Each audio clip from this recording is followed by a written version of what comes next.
জুলুম যারা করলা বন্ধু হারাইলা দোকন জনম জনম কে দিও তোমার হবে না মাসুল একবার ভেবে দেখো না তোমার কোথায় ঠিকানা একবার ভেবে দেখো না তোমার কোথায় ঠিকানা এখনো তো আছে সময় এখনো তো আছে সময় বুঝো তোমার ভুল জনম জনম কে দিও তোমার হবে না মাসুল বলেন জুলুম যারা করলা বন্ধু হারাইলা দোকন জনম জনম কে দিও তোমার হবে না মাসুল একবার ভেবে দেখো না তোমার কোথায় ঠিকানা একবার ভেবে দেখো না তোমার কোথায় ঠিকানা এখনো তো আছে সময় এখনো তো আছে সময় বুঝো তোমার ভুল জনম জনম কে দিও তোমার হবে না মাসুল বৃষ্টি যখন আসে বন্ধু শীতল মরুভূমি তওবা করো ক্ষমা পাবে বলে গেলাম আমি বৃষ্টি যখন আসে বন্ধু শীতল মরুভূমি তওবা করো ক্ষমা পাবে বলে গেলাম আমি তোমার জীবন মোহনা কোথায় সে তো জানো না তোমার জীবন মোহনা কোথায় সে তো জানো না ক্ষমা যদি না পাও বন্ধু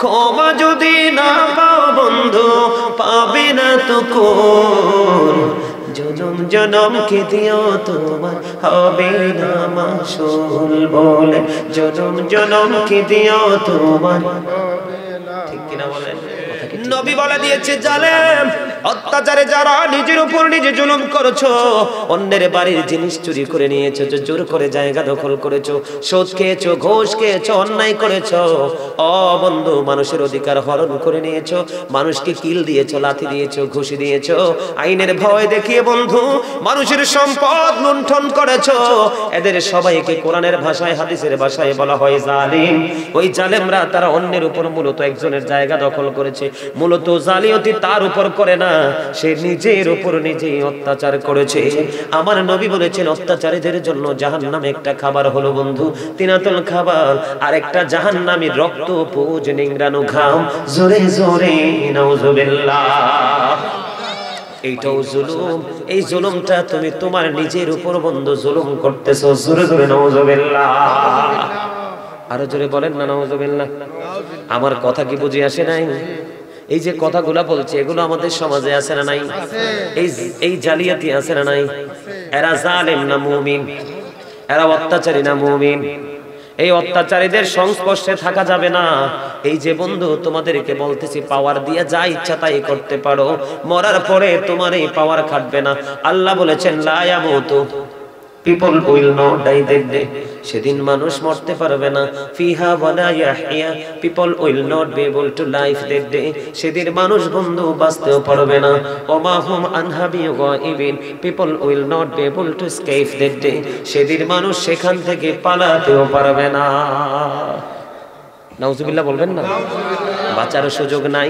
মরার সুযোগ নাই পালিয়ে যাওয়ার সুযোগ নাই রে দীর্ঘভূমির মানুষ হৃদয় খুলে শোনো এই দুনিয়ায় যেমনি তোমার ইচ্ছে মতো যা মন চায় তুমি তা খেতে পারো কাল কিয়ামতের দিন এই জালেমরা বন্ধু নিজের মতো করে খেতে পারবে না কোরআন এসেছে জালেম অত্যাচারীদের জন্য আল্লাহ একটা খাবার বরাদ্দ করেছে যেটার নাম হলো বন্ধু জাক্কুম কি নাম কি শুনছেননি আর কোনোদিন শুনেছেন আপনি শোনেন না এটার নাম হলো বন্ধু জাক্কুম জাক্কুমটা যদি কোনো বান্দা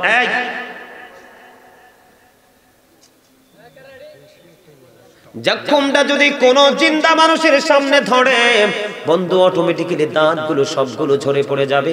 পাকা আম যেমনি একটু বাতাস লাগলে ঝরে যায়, পেটের ভিতর যদি একটুখানি যায় ভিতর থেকে সব কিছু লিকুইড হয়ে বের হয়ে যাবে। জোরে জোরে বলেন না নাউজুবিল্লাহ। এই জাক্কুমটা কন্টিনিউ বন্ধু জাহান্নামীদের জালেমদের জন্য খাবার হিসাবে আমার আল্লাহ বরাদ্দ করে রেখেছে। জোরে জোরে নাউজুবিল্লাহ। বন্ধু হৃদয়ের জানালা খুলে সবাই শোনো গো, হাদিস শরীফের মধ্যে এসেছে জালেমদের জন্য ওই ফিউচারে তাদের জন্য আরেকটা ভয়ঙ্কর খাবার আল্লাহ বরাদ্দ করেছে। নবী বলেছেন এই খাবারটার নাম হলো তিনাতুল খাবাল। ইয়া রাসূলুল্লাহ, ইয়া হাবিবাল্লাহ, নবী গো এই তিনাতুল খাবালটা কি গো নবী? নবী বললেন আরেকটা জাহান্নামের নিংড়ানো রক্ত এবং পুজ অথবা ঘাম। ঘাম কি খাওয়া যাবে? ঘামে যদি ঘেমে যায় একটা মানুষের বডি তো দুর্গন্ধ হয়, খাওয়া তো থাক দূরে, তার পাশেও বন্ধ দাঁড়াইতে দেই না। ঠিক কিনা বলেন? নবী বলে দিয়েছে জালেম অত্যাচারে যারা নিজের উপর নিজে জুলুম করেছো, অন্যের বাড়ির জিনিস চুরি করে নিয়েছো, জোর করে জায়গা দখল করেছো, সুদ খেয়েছো, ঘুষ খেয়েছো, অন্যায় করেছো, বন্ধু মানুষের অধিকার হরণ করে নিয়েছো, মানুষকে কিল দিয়েছো, লাথি দিয়েছো, ঘুষি দিয়েছো, আইনের ভয় দেখিয়ে বন্ধু মানুষের সম্পদ লুণ্ঠন করেছো। এদের সবাইকে কোরআনের ভাষায় হাদিসের ভাষায় বলা হয় জালিম। ওই জালেমরা তারা অন্যের উপর মূলত একজনের জায়গা দখল করেছে, মূলত জালিয়াতি তার উপর করে না, সে নিজের উপর নিজেই অত্যাচার করেছে। আমার নবী বলেছেন অত্যাচারীদের জন্য জাহান্নামে একটা খাবার হলো বন্ধু তিনাতুল খাবার, আর একটা জাহান্নামী রক্ত পুজ নিংড়ানো ঘাম। জোরে জোরে নাউজুবিল্লাহ। পানির পিপাসা লাগলে যদি পানি না পায় মানুষ কলিজা ফেটে মারা যাবে, ঠিক কিনা? জাহান্নামীদের জন্য হাদিস শরীফের মধ্যে এসেছে বন্ধু এই জালেম অত্যাচারী নোংরামি যারা করেছে তাদের জন্য আল্লাহ রাব্বুল আলামিন জাহান্নামে এত গরম পানি বন্ধু তপ্ত পানি রেখে দিয়েছে। হাদিস শরীফের মধ্যে এসেছে পিপাসায় যখন তারা ছটফট শুরু করবে তখন আল্লাহ রাব্বুল আলামিন তাদের জন্য বন্ধু তপ্ত গরম পানিটা মাথা দিয়ে ঢেলে দিবে। এই গরম পানি মাথায় ডালতে দেরি রে সব কিছু বন্ধু লিকুইড বোঝেননি একেবারে নরম একবারে তরল হয়ে যাবে।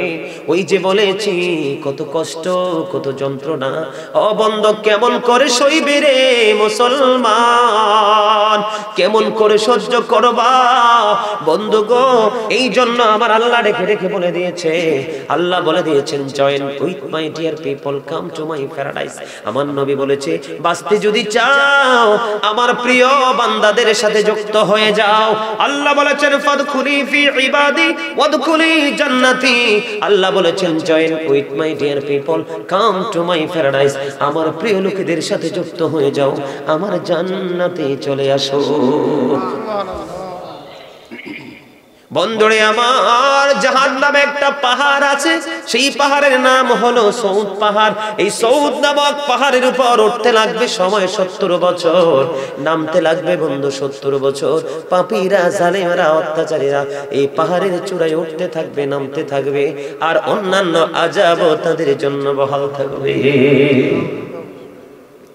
বন্ধু সবাই জানি জাহান্নামের আগুন আগুন, কিন্তু তার ভয়াবহতা কত আমরা সেটা জানি না। হযরতে আবু হুরায়রা রাদিয়াল্লাহু তাআলা আনহু থেকে বর্ণিত আমার নবী বলে দিয়েছেন বন্ধু জাহান্নামের আগুনকে আল্লাহ 1000 বছর তাপ দিল, আগুনের রং হয়ে গেছে বন্ধু লাল, আরো 1000 বছর তাপ দিল, আগুন তপ্ত করে রেখেছে জোরে জোরে নাউজুবিল্লাহ। জাহান্নামীদের কোনো উপায় নাই, তাদের বন্ধু তাদের কোনো উপায় নাই, তারা কোল কিনারা খুঁজে পাবে না। আল্লাহ বলেছেন ওমালিস জালিমিনা মিন আনসার, জালেমদের জন্য অত্যাচারীদের জন্য আল্লাহ কোনো সাহায্যকারী কোনো হেল্পার রাখে না।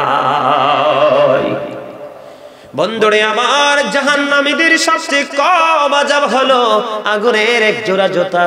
আগুনের কয় জোড়া জুতা? এক জোড়া জুতা পায়ের মধ্যে বন্ধু পরিয়ে দেওয়া হবে। সেদিন মানুষগুলো উলঙ্গ থাকবে, ল্যাংটা থাকবে। মা আয়েশা সিদ্দিকা রাদিয়াল্লাহু তাআলা আনহা বলল নবী গো নবী, নারী পুরুষ একত্রিত হয়ে তারা উলঙ্গ হয়ে উঠবে গো। সেদিন কেউ কি কারো দিকে নজর দিবে না। আমার নবী বলল, আয়েশা রে, ও আয়েশা, সেদিনটা তো ভয়ঙ্কর, এত বিপজ্জনক, এত ভয়ঙ্কর রূপ ধারণ করবে রে আয়েশা, কেউ কারো দিকে নজর দেওয়ার মতো কোনো সুযোগ থাকবে না। আপন আপন চিন্তায় তারা বিভোর থাকবে রে আয়েশা।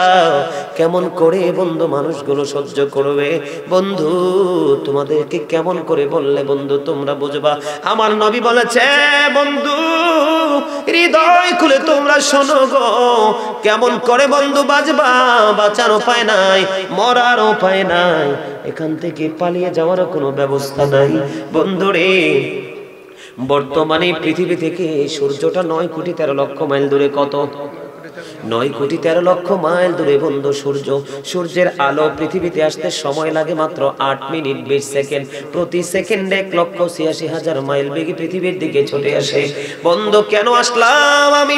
কাল কিয়ামতের দিন এই যে সূর্যের এত তাপ, এত কঠিন রৌদ্র, অনেক আবরণ ভেদ করে সূর্যের আলো আসে, রৌদ্রের তাপ আসে, মানুষ সইতে পারে না। এত দূর থেকে কিয়ামতের দিন সূর্যটা মাত্র সোয়া হাত উপরে থাকবে। কত? সোয়া হাত উপরে থাকবে রে। ডাইরেক্টলি তার মাথায় বন্ধু তাপ পড়বে। কুরবানির গরু ঈদের দিন, কুরবানির ঈদের দিন মুসলমানের ঘরে যেমনি করে বন্ধু গোস্তের পাতিলে গোস্ত টকবক টকবক করে উতরাইতে থাকবে, সেদিন বন্ধু সূর্যের তাপে মানুষের মাথার মগজ টকবক করে উতরাবে। কারো নালা পর্যন্ত, কারো হাঁটু পর্যন্ত, কারো মাজা পর্যন্ত, আবার কারো পুরো শরীর বন্ধু ঘামের মধ্যে ডুবে থাকবে। ওই যে বলেছি লা ইয়ামুতু, মরতে পারবা না, চিৎকার চেঁচামেচি করবে, পুরো পরিবেশ দুর্গন্ধ হয়ে যাবে বন্ধু। আল্লাহ বলেছেন লা ইয়ামুতু, people will not die, dead বাঁচতে পারবে না মানুষ সেদিন। আল্লাহ বলেছেন ফিহা ওয়ালা ইয়াহইয়া, people will not be able to life dead, সেদিন মানুষ বাঁচতে পারবে না। আল্লাহ বলেছেন ওমা হুমান হাবি গায়বি, people will not be able to escape dead, মানুষ সেখান থেকে সেদিন পালাইতেও পারবে না। জোরে জোরে নাউজুবিল্লাহ। আমি আপনাদেরকে বলে রাখি বন্ধু, আজকে বড় লোকেরা, ক্ষমতাসীনরা দলবল নিয়ে বন্ধু তারা নিরীহ মানুষের উপর অত্যাচার করে, করে কি করে না? কথা বলেন না? এই সম্পদ জোগাড় করে কার জন্য? সন্তানের জন্য, ঠিক কিনা? ফ্যামিলিতে বউ আছে, বাচ্চা আছে, বাচ্চাদের জন্য। আমি আপনাদেরকে একটা মেসেজ দিতে চাই বন্ধু, কোরআন শরীফের 19 পারা সূরা শুআরা মনে রেখে যান। কোরআন শরীফের 19 পারা সূরা শুআরার 88 নম্বর আয়াতে আমার আল্লাহ বলেছেন ইয়াউমা লা ইয়ানফাউ মালু ওয়ালা বানুন, কিয়ামতের দিন আপনার ধন সম্পদ, সন্তান সন্ততি কোনো কাজে আসবে না। কি করবেন সেদিন? বাঁচারও সুযোগ নাই, মরারও সুযোগ নাই, পালিয়ে যাওয়ারও। আল্লাহ তো আগেই ঘোষণা দিয়ে দিয়েছে আমি তাদের জন্য কোনো সাহায্যকারীও রাখি নাই। বলেছে কে? আল্লাহ। দেখছেন এই যে 4টা ছেলে আসলো এখন মোবাইল নিয়ে, মনে হয় যেটা শুটিং স্পট। কি মনে হয় এখানে শুটিং চলতেছে? কি চলতেছে? শুটিং চলতেছে। এই যে আসলো, আয়েশা কিন্তু একটু ঘোরা দিয়ে মোবাইল টিপতে টিপতে আবার চলে গেল। আজকে এখানে যদি আইপিএল বিপিএল হতো না, দেখতেন পর্দা থাকতো, সামিয়ানাও লাগতো না। দেখেন না কি সুন্দর পরিবেশ, ফুলে ফুলে সাজানো। আজকের এই বাগানের চতুর্দিকে রহমতের ফেরেশতারা ঘেরাও করে আছে। আর যারা যারা এসেছেন আজকে কিন্তু তাদের নোটবুকে কিন্তু লিপিবদ্ধ হয়ে গেছে। হয়তো বা আজকের এই লেখনী আপনার নাজাতের উসিলা হতে পারে। সম্মানিত উপস্থিতি, আজকে মানুষগুলো কেন উদাসীন জানেন? আল্লাহর প্রতি ভয় নেই। আল্লাহ কি বলেছেন? আল্লাযীনা আমানু, যারা ঈমান এনেছে, ওয়াকানু ইয়াত্তাকুন, এবং তাকওয়া অবলম্বন করেছে, লাহুমুল বুশরা, তাদের জন্য সুসংবাদ, ফিল হায়াতিদ দুনিয়া, দুনিয়ার জীবন। জুলুম যারা করলা বন্ধু, হারাইলা দোকন, জনম জনম কে দিও তোমার হবে না মাসুল, একবার ভেবে দেখো না তোমার কোথায় ঠিকানা, একবার ভেবে দেখো না তোমার কোথায় ঠিকানা। এখনো তো আছে সময়, এখনো তো আছে সময়, বুঝো তোমার ভুল, জনম জনম কে দিও তোমার হবে না মাসুল। বলেন জুলুম যারা করলা বন্ধু, হারাইলা দোকন, জনম জনম কে দিও তোমার হবে না মাসুল, একবার ভেবে দেখো না তোমার কোথায় ঠিকানা, একবার ভেবে দেখো না তোমার কোথায় ঠিকানা। এখনো তো আছে সময়, এখনো তো আছে সময়, বোঝো তোমার ভুল। জনম জনমকে দিও তোমার হবে না মাসুল। বৃষ্টি যখন আসে বন্ধু শীতল মরুভূমি, তওবা করো ক্ষমা পাবে বলে গেলাম আমি।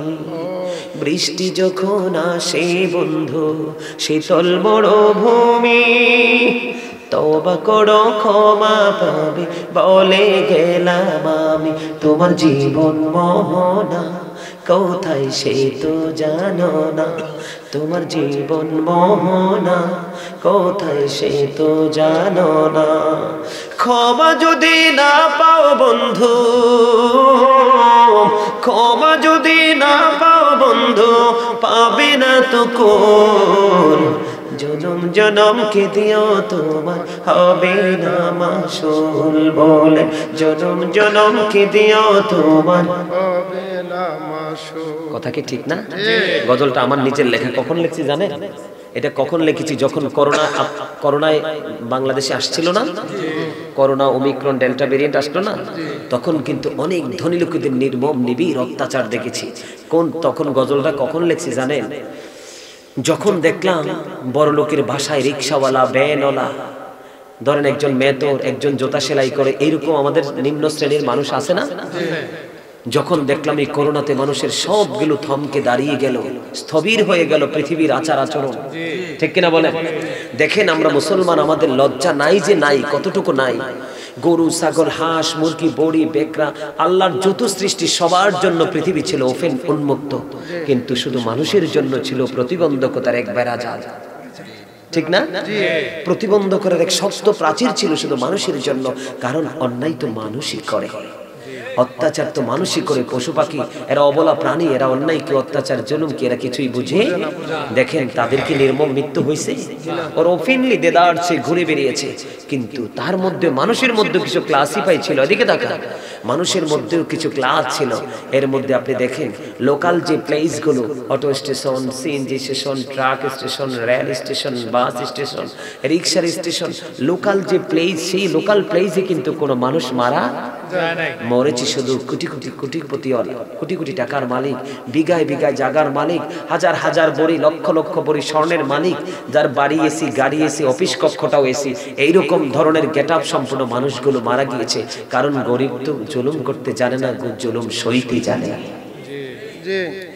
আরে ভাই তোর আমার কথা বুঝোস না? গরিব জুলুম করতে জানে না, জুলুম শুধু সইতে জানে। আর বড়লোক মানুষের উপরে ইহসান করতে জানে না, শুধু জানে জুলুম করতে। এই জন্য বলি, the rich are not always happy, ধনীরা সব সময় সুখী নয়। The poor are born to suffer, গরিবরা জন্মগ্রহণ করেছে শুধু দুঃখ ভোগের জন্য। গরিবরা শুধু দুঃখ নির্যাতন সহ্য করতেছে। আর আমার নবী এদিক দিয়ে বলতেছে, বুখারীতে এসেছে, এই গরিব আমার প্রেমিক, আমার নবীকে জীবনের চাইতে বেশি ভালোবাসে।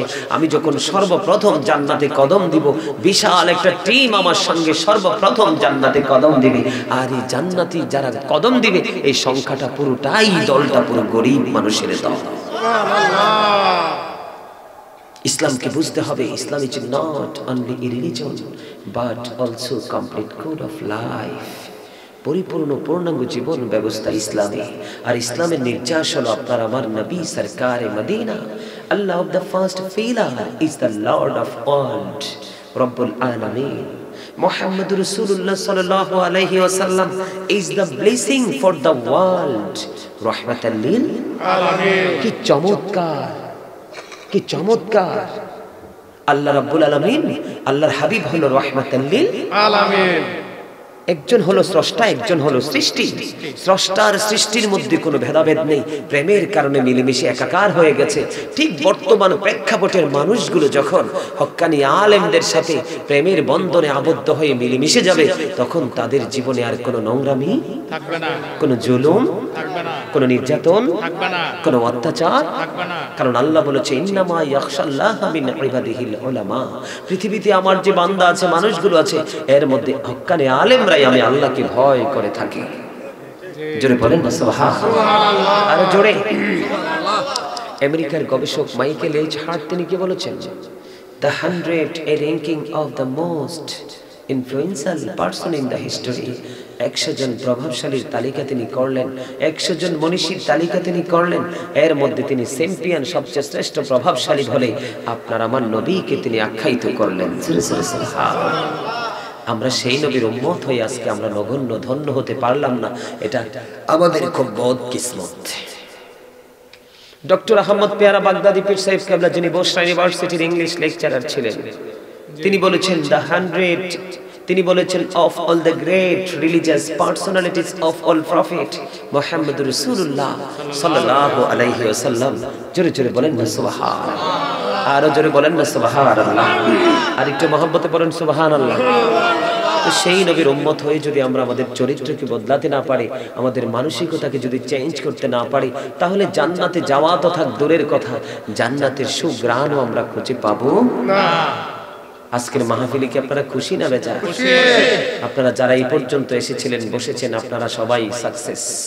শয়তানকে হারিয়েছেন, আল্লাহ মহা খুশি, ফেরেশতারাও খুশি। আর যারা আসতে পারেনি,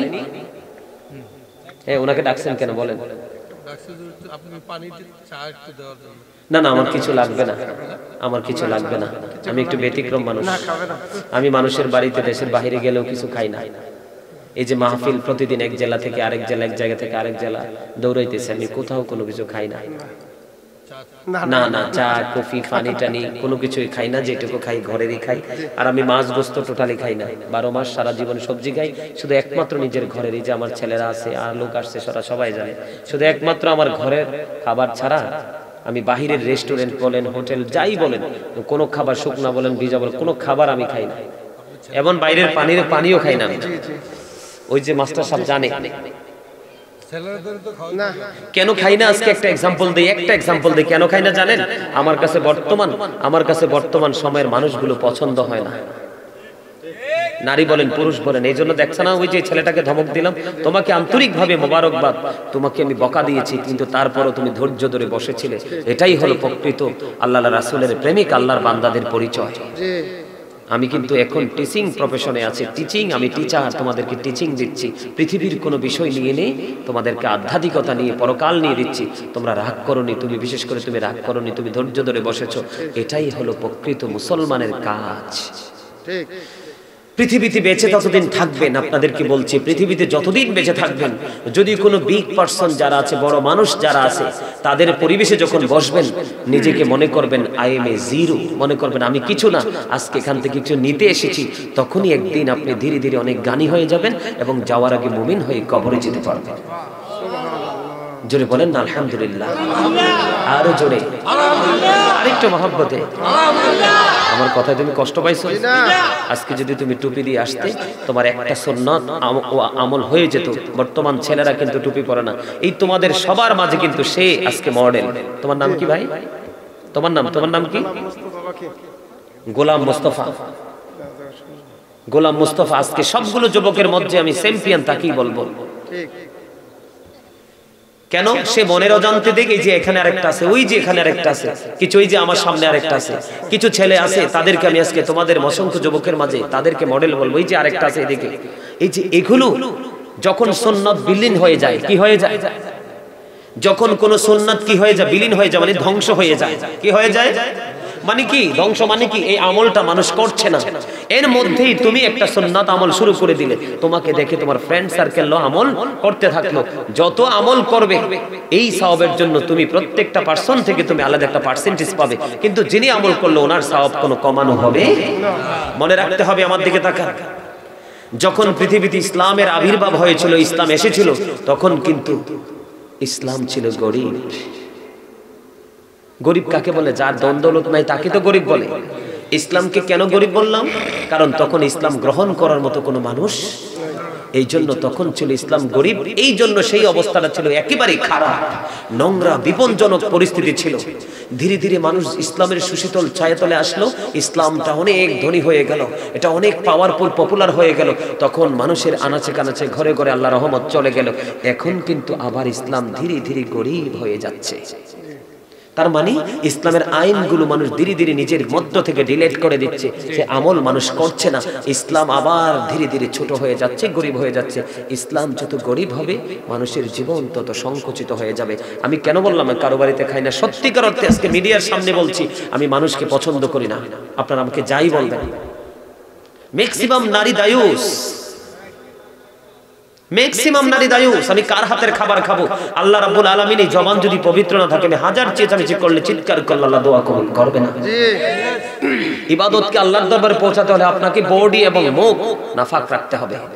আপনি যখন কারো মুখোমুখি দাঁড়াই কথা বলবেন, মুখে যদি দুর্গন্ধ থাকে, আপনার সামনে কি কেউ থাকবে? নামাজে যখন দাঁড়াবেন, কারো মুখে যদি সিগারেট ধূমপান করার কারণে, স্মোকিং করার কারণে দুর্গন্ধ থাকে, তার পাশে কি নামাজ পড়বে? সম্মানিত উপস্থিতি, একটা হলো প্রত্যেকটা মানুষ কিন্তু ডাবল কি, একটা হলো বডি, একটা হলো আত্মা। প্রত্যেকটা মানুষ কি, এই বডির কিন্তু কোনো পাওয়ার নাই, এটা কিন্তু পাওয়ারলেস বডি। এটা কি পাওয়ারলেস বডি। এক সময় কিন্তু এইটা ক্ষমতা, এই বডির ক্ষমতা শেষ হয়ে যাবে, নিঃশেষ হয়ে যাবে, বিলীন হয়ে যাবে। কিন্তু ভিতরে একটা মানুষ আছে, এটাকে আল্লাহ বলেছেন কখনো ইয়া আইয়ুহান নাস, আবার কখনো বলেছেন ইয়া আইয়ুহাল ইনসান। বাংলাতে আমরা বলি মানুষ, ইংলিশে বলে ম্যান অথবা পারসন। আর ইংলিশ এটা হলো বাহিরের মানুষের সংক্ষিপ্ত পরিচয়। ভিতরে আর একটা মানুষ আছে, এই মানুষের নাম আল্লাহ কোরআনে রেখেছেন রূহ। ইংলিশে বলা হয় সোল, বাংলাতে বলা হয় আত্মা। আল্লাহ বলেছেন say the soul is the warder of my lord, ওলি রূহু মিন আমরি রব্বি। আত্মাটা হলো আল্লাহর ওয়ার্ডার। ফার্স্ট টেন্স আলমে রোহা, প্রেজেন্ট টেন্স পৃথিবী, ফিউচার টেন্স বর্তমান জীবন। এখানে বিষয় হলো আল্লাহ কিন্তু বডিকে ঘিরে কথা বলেনি, বলেছে আত্মাকে ঘিরে। আত্মার কোনো ক্ষয় নেই, আত্মার কোনো বিনাশ নেই, আত্মার কোনো মরণ নেই। এটা ছিল আলমে রোহায় রুহের জগৎ, এখনো বডি হয়ে আছে পৃথিবীতে। আরেকদিন বডি থেকে মায়নাস হয়ে চলে যাবে কোথায়? কথা বলে না। তাহলে দুইটা বডির দুইটা খাবার, দুইটা প্রাণীর দুইটা। আত্মার খাবার হলো তাকওয়া, প্রেম, আর বডির খাবার হলো পৃথিবীর উপার্জিত হালাল খাবার। কথাকে বুঝে আসছে? এখন যাদের আত্মাটা সচেতন, তার বডিও সচেতন। যার আত্মা গাফেল, তার বডিও গাফেল। কথা বলেন না কেন? কথা বুঝেন নাই? দেখবেন মিলাদ হইলে, মাহফিল হইলে, বিয়ে হইলে, মুসলমানি হইলে, খতনা করাল হলে, সমাজের যত সুৎখুর আছে, বেনামাজি আছে, দায়ুস আছে, বেপরদাশীল মহিলা আছে, এটি কেউ এসে রসুন ছোলায়, কেউ এসে আদা চলে। আর বড়লোক বাড়ির মানুষ মনে করে আরে আমার হেল্পার চলে আসছে। কি আসছে? কিন্তু তুমি তো জানো না উনি যে প্রস্রাব করার পরে ভালো করে পানি খরচ করে নাই। তুমি তো জানো না উনি পায়খানা করার পরে ভালো করে ইস্তেঞ্জা, পবিত্রতা অর্জন করে নাই। যেই সিস্টেমে ইস্তেঞ্জা করতে হবে, পবিত্রতা অর্জন করতে হবে আপনাকে ইস্তেঞ্জা করার পর, সেইটা কিন্তু সে জানে। কথা বলেন না কেন? আপনি কিন্তু হেল্পার হিসাবে সেই চোখে দেখছেন। একজন সচেতন মানুষ চিন্তা করবে যে কে কাজটা করছে। এই যে বাবুর্চিদের হাতে রান্না আমার কাছে আরো বেশি ঘৃণা। আপনারা আজকে থেকে ফলো করবেন আমার কথাগুলো, দেখবেন এক হাতে সিগারেট খাচ্ছে, আরেক হাতে আপনার খাবার পরিবেশন করছে। রান্না করা অবস্থা সে প্রস্রাবখানায় চলে গেছে, ঘটি ধরছে, সাবান দিয়ে হাত না ধুয়ে আবার আপনার রান্না সে ওপেন করে দিয়েছে। কারণ তার তো তাড়াহুড়ি, আপনাকে সময় মতো খাবারটা প্রেজেন্ট করতে হবে। এইগুলো সূক্ষ্ম বিভাগ দিয়ে চিন্তা করবেন। আজকে খাবারটা কিভাবে খেলে আমরা সুস্থ থাকতে পারবো, সেই জিনিসটাই তো আমরা জানি না মুসলমান। এই জন্য আমি কি বলছি জানেন, আমার এটাও আমার লেখা একটা গজল, একটু শোনাবো? তোমরা শুনবা? বিশেষ করে যুবকরা তোমরা শুনবা? আমার কথায় তোমরা অনেকে রাগ করছো। ভালো যে বাঁচতে পারে সে শাসনও করতে পারে। আমি তো তোমাদেরকে শাসন করেছি, শাসন করার অধিকার তোমাকে আল্লাহ দিয়েছে। কে দিয়েছে? পৃথিবীর কারো কাছ থেকে পাইনি, স্বয়ং আল্লাহ হাতে তুলে দিয়েছে। কিভাবে শাসন? আল্লাহ রাব্বুল আলামিন বলেছেন ইয়া আইয়ুহাল্লাযীনা আমানু ও আনফুসাকুম ও আহলিকুম নারা। আল্লাহ রাব্বুল আলামিন বলেছেন O believers, save yourself and your families from the fire. ঈমানদারদেরকে ডেকে বলেছে তোমরা জাহান্নাম থেকে বাঁচো এবং তোমাদের পরিবারকেও জাহান্নাম থেকে বাঁচাও, তোমাদের আহালকেও জাহান্নাম থেকে বাঁচাও। তো আমি তো তোমাদেরকে জাহান্নাম থেকে বাঁচাতে হলে তোমাদেরকে শাসন করতেই হবে। কারণ শাসন যদি তোমাদেরকে আমরা না করি, তখন কিন্তু তোমরা তোমাদের ভুলটা বুঝতে পারবে না। ঠিক না বে? ঠিক।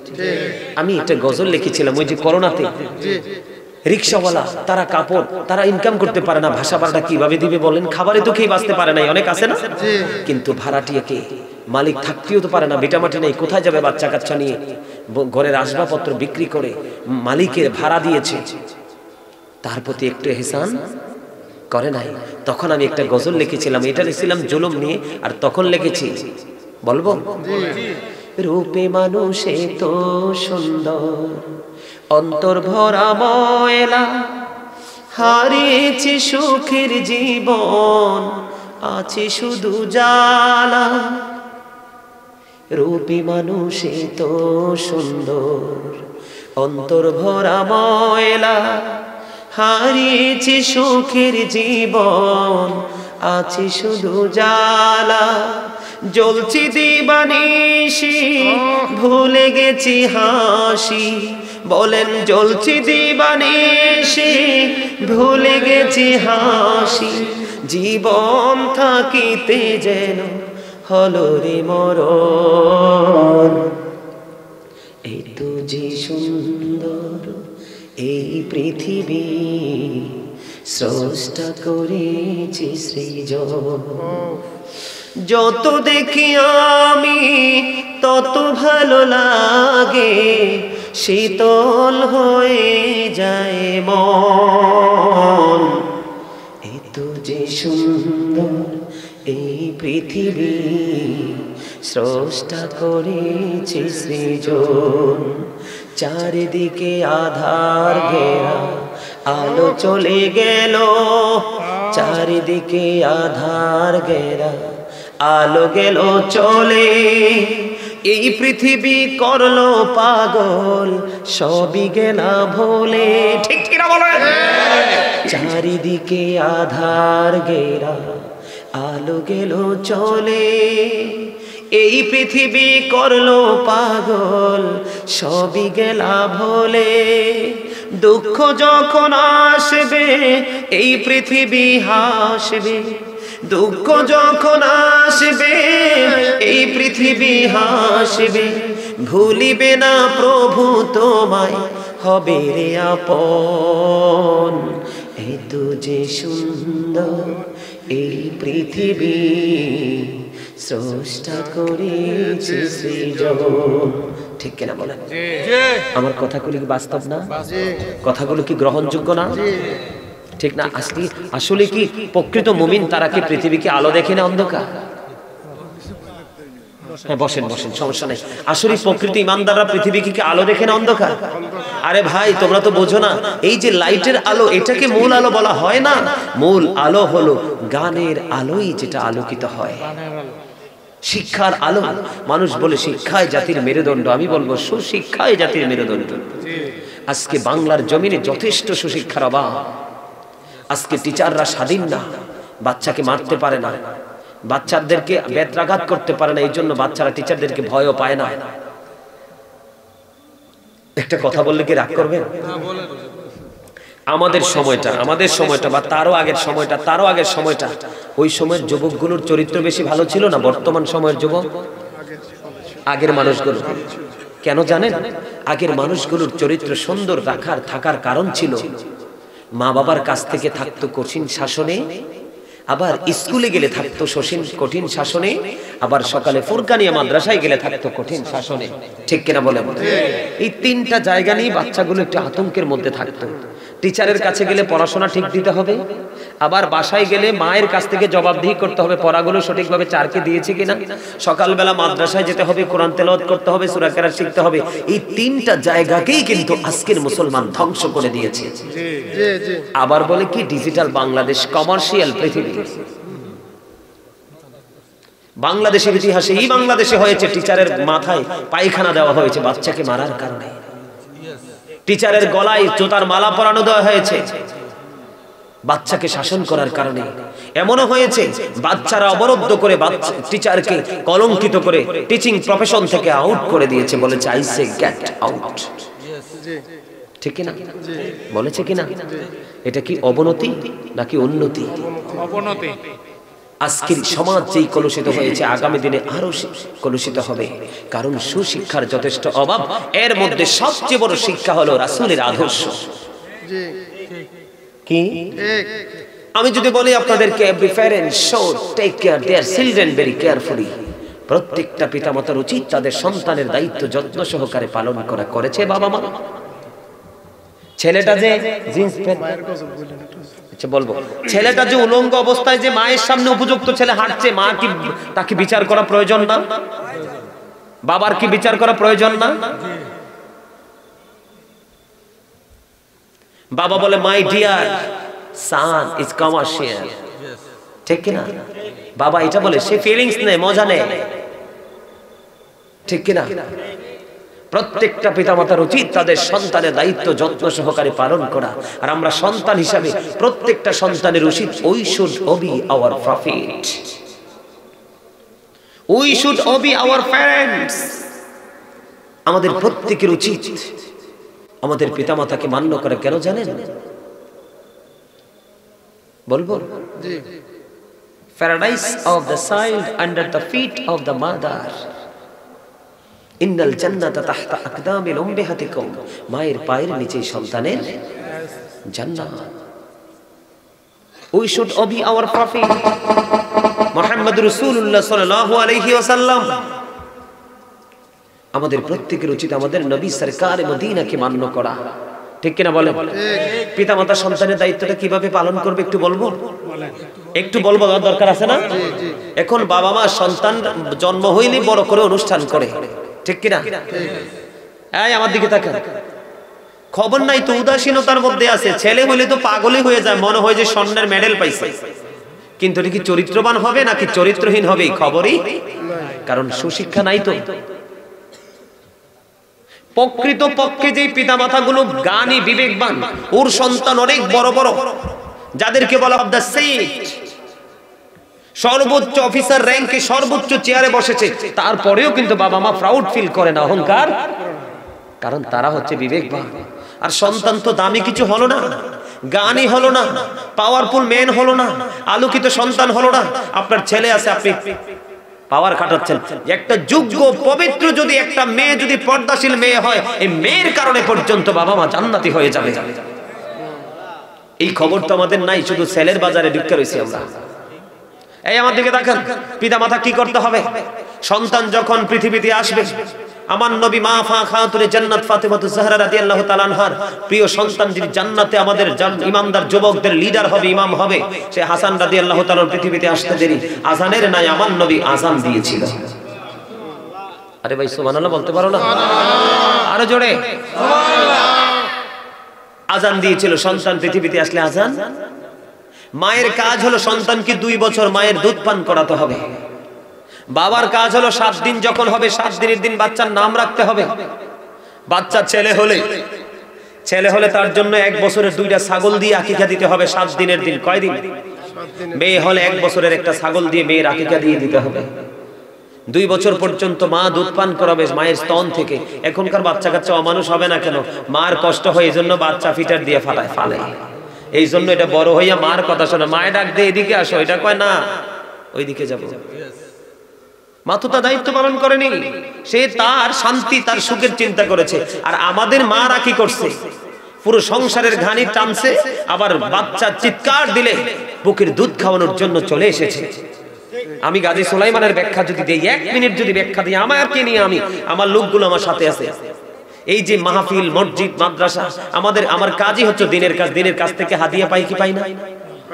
প্রত্যেকটা হাদিয়া প্রত্যেক দিন গেইটে যাইয়া, আর হাদিয়া তো কেউ এখন আর হাতে হাতে নেই না। এখন আর কিন্তু হাদিয়া হাতে হাতে নেই না, একদম সত্য কথা। 3-4 বার বড় বড় ডাকাতের মুখে পড়ছি, কিচ্ছু রাখে নাই। প্রায় 3 বারে আমার প্রায় 12 লাখ টাকার সম্পত্তি নিয়েছে। হাতের মোবাইল, আমরা যারা আছি সবার মোবাইল টোবাইল, ক্যাশ, টাকা, ক্যামেরা ট্যামেরা অনেক কিছু মিলাইয়া। তো এরপর থেকে এখন আর কি করি না, হাতে হাতে কোনো লেনদেন নাই। কেউ অ্যাকাউন্টে, ব্যাংকের অ্যাকাউন্টে, কেউ আবার মোবাইল অ্যাকাউন্টে, বিকাশ অ্যাকাউন্টে পাঠাইয়া দেয়। তো আপনার এই মাহফিল থেকে যাওয়ার পরে বা বিকাশ থেকে যখন অ্যাকাউন্ট থেকে টাকা উঠাই নিয়ে আগে মায়ের কাছে দেই। কার কাছে? আলহামদুলিল্লাহ বলবেন না? আরে ভাই আমি চ্যালেঞ্জ করে বলতে পারবো, 1 লক্ষ সন্তান খুঁজলে আমার মতো একটা সন্তান আপনি পাবেন না। এই মাইকে কথাগুলো মানুষ শুনতেছে, লাইভে শুনতেছে। আজকে গোটা পৃথিবী থেকে প্রতিদিন আমার লাইভে অসংখ্য মানুষ অ্যাডজাস্ট হয়। যখন প্রয়োজন হয় মার কাছ থেকে খুঁজে আনি, মা আমার এই টাকাটা লাগবে একটু দেন, অথচ বউ আছে, বাচ্চা আছে। আমার বড় ভাই ওনার মেয়ে বিয়ে দিবে, উপযুক্ত হয়ে গেছে, এখনো পর্যন্ত বিদেশ থেকে টাকাটা মায়ের অ্যাকাউন্টে আসে, পার্সোনাল ব্যালেন্স না। কেন জানেন এই জায়গাটা কেন হয়েছে? আমরা ভাইয়েরা মা বাবার প্রতি অত্যন্ত অনুগত। কেন জানেন? বাবা তো সরকারি চাকরি করতেন, মা আমাদেরকে এত শিক্ষা দিয়েছেন, খাবার খাওয়া থেকে, পোশাক পরা থেকে, ঘুম থেকে, চলাফেরা থেকে।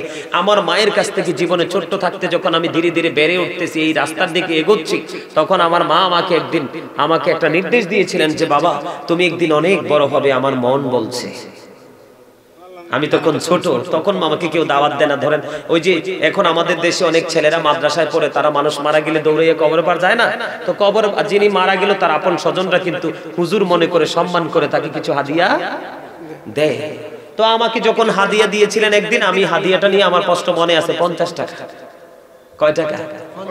আমি কবরের পার থেকে আমার মাকে নিয়ে হাদিয়াটা দিয়েছিলাম। মা দেখেন, মা কই এই টাকা কোত্থেকে আনছো? বললাম মা মাটি দিয়ে সারছি, মোনাজাতের শেষে আমাদের সবাইকে দিয়েছে। তখন আমার মা আমাকে সেদিন বলেছিল, বাবা আজকে আমি তোমাকে একটা কথা বলবো, যে এই টাকাটা কবরবাসী মিসকিনকে দিয়ে দিবে। কাকে? সব হুজুররা নিয়ে নে, কিন্তু তোমার জীবনে তুমি কোনোদিন কবরের পার থেকে কোনো লাশ মাটি দিয়ে একটা টাকা আনবা না। সেদিন থেকে আজও পর্যন্ত আমি কোনো কবরের পার থেকে একটি টাকা নেই। কারণ কোরআন হাদিস কি বলে সেদিকে আমার নজর নাই, আমার নজর হচ্ছে এটা আমার মায়ের অর্ডার। আমার মা বলেছে, কারণ কবরে যিনি চলে গেছে ওনার কি ফয়সালা দিতে পারবা? উনি কি জান্নাতি না জাহান্নামী সেটা জানো? তাহলে ওনাকে দাফন করেছো তুমি, মুসলমান হিসেবে তোমার দায়িত্ব, কিন্তু এখান থেকে তোমার টাকা আনতে হবে কেন? সেই দিন থেকে বছরের পর বছর আজকে কত বড় হয়ে গেলাম। গাজী সুলাইমান গোটা পৃথিবীতে কোটি কোটি ভক্তবিন্দু, আজও পর্যন্ত কোনো কবরবাসীকে দাফন করে টাকা নেই না। এটা কেন বললাম? এটা মায়ের শিক্ষা, মায়ের আদর্শ। বাবা তো সময় পায় নাই আমাদের জীবিকার জন্য, আমাদের ভরণ পোষণের জন্য, আমাদের ক্যারিয়ার দাঁড় করানোর জন্য। বাবা তো নন স্টপলি পরিশ্রম করেছে, কিন্তু মায়ের দায়িত্ব ছিল কঠোর। বিশ্বাস করবেন, ওই যে তাকে প্রহার করতে হবে। সবচেয়ে বড় খবর রাসূল বলেছেন, একটা দায়িত্ব মা বাবাকে দিয়েছেন। রাসূল বলেছেন, আদিবু আওলাদাকুম আলা সালাতি খিসালিন হুব্বি নবীকুম ওয়া হুব্বি আহলি বাইতিহি ওয়া আলা কিরাতিল কুরআন। রাসূল বলেছেন, তোমরা তোমাদের সন্তানদেরকে তিনটি বিষয় শিক্ষা দাও। কয়টা? একটা হলো হুব্বি নবীকুম, টিজ দা লাভ অফ দা প্রফেট, নবীর মহব্বত। ও হুব্বি আহলি বাইতিহি, নবীর পরিবারের মহব্বত, আহলে বাইতের মহব্বত, টিচ ফ্যামিলি লাভ। নবী বলেছেন, ওয়া আলা কিরাতিল Quran, learn to recite the holy Quran, Quran তেলাওয়াত শিখাও। বলেছে কি? নবী বলেছেন। জোরে জোরে বলেন না সুবহানাল্লাহ। নবীর কথা সত্য না মিথ্যা? হযরত মুহাম্মদ সাল্লাল্লাহু আলাইহি ওয়াসাল্লাম was born in a country. His father's name was Abdullah, his mother's name was Amina. His father died before he was born. He lost his mother in his childhood. He was very truthful. আমার নবী ছিলেন শ্রেষ্ঠ সত্যবাদী। সুবহানাল্লাহ। জোরে বলেন না সুবহানাল্লাহ। তো আজকে আমাদের পৃথিবীর অবস্থা মোটেও ভালো না, বিশেষ করে মুসলমান। মা বাবাকে সচেতন হতে হবে। যেই টিচারের কাছে বাচ্চাকে পড়াশোনার জন্য দিতে হবে, টিচারকে দায়িত্ব দিতে হবে, এটা আপনার বাচ্চা, কিভাবে মানুষ করবেন সেটা আপনি দায়িত্ব নিয়ে নেন, তখনই দেখবেন বাচ্চা